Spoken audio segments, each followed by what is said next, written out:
Here's my audience, and here's my speech. So who here would like to be richer and happier? All of us, right? Now, what if I told you that there was one thing that you could do, just one change in your lifestyle that you could make that would not only put more money in your bank account, but more happiness in your heart? It almost sounds too good to be true, doesn't it? It's not. Research shows that cooking and eating your meals at home will not only make you richer, but it will also make you happier. So why exactly does cooking and eating your meals at home make you richer and happier? Let's take a look. Let's take a start at the bottom line. Per serving, eating home-cooked meals is less expensive than eating out. Let's do a little side-by-side comparison here. Suppose you and your family of 4 are on your way home, you pass by McDonald's, and you decide to buy your family dinner.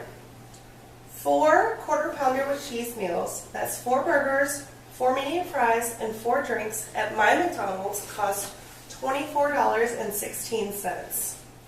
Now, suppose for a minute that you could resist the pull of the Golden Arches, and instead you decide to go to H-E-B to buy the ingredients for this same meal. Your hamburger meat, your hamburger buns, fast food french fries, sugary soda, the whole works.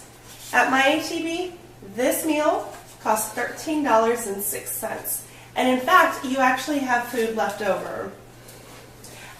So the average savings between your McDonald's meal of $24.16 and your H-E-B meal, which is exactly the same, if not a little better in taste, is $11.10.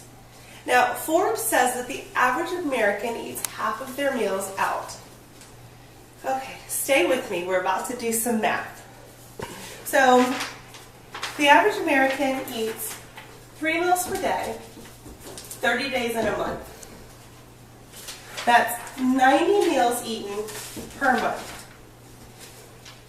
Now, say that Forbes is right and you do eat half of your meals away from home. 90 meals by half, 45 meals you eat out. Now, keep in mind this $11.10 savings. If our family of 4 ate these 45 meals at home with an average savings of $11.10 per meal, that's a savings of $499.50 per month. Now, I don't know about you, but I could definitely use an extra $500 in my pocket.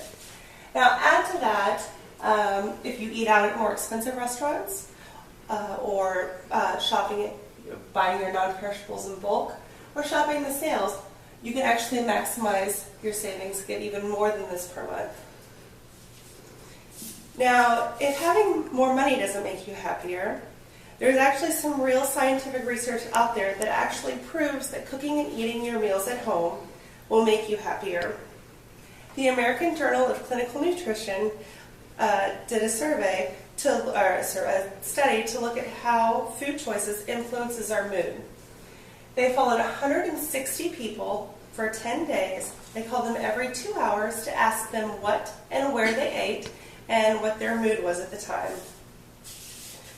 They found that the participants were significantly happier and less stressed after eating at home. They determined that this increased positive emotion was because the home is a privileged environment that nurtures healthy eating, and healthier food choices trigger more positive emotions. But more than that, the dinner table can act as a unifier, a place of community. Sharing a meal is an excuse to catch up and talk, to reconnect with your loved ones, and enjoy the company of others. And I don't know anyone who doesn't feel better after spending time with people that they love and enjoy. So if cooking at home makes us richer and happier, why aren't more Americans doing it? You don't have enough time?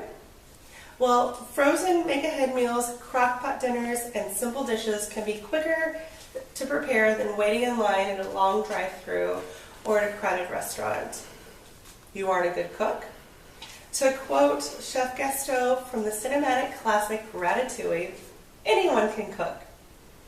Start with simple recipes that don't require too much skill, and once you feel more comfortable, you can tackle the dishes that may be intimidating to you now. Marion Nestle, a leading nutritionist and public health advocate, sums it up best.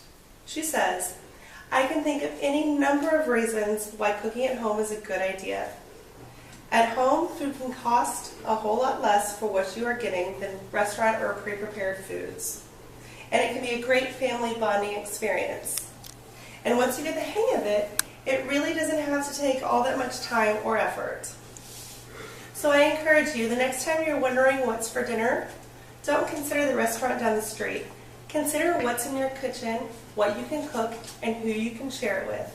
I guarantee you'll be thankful that you did.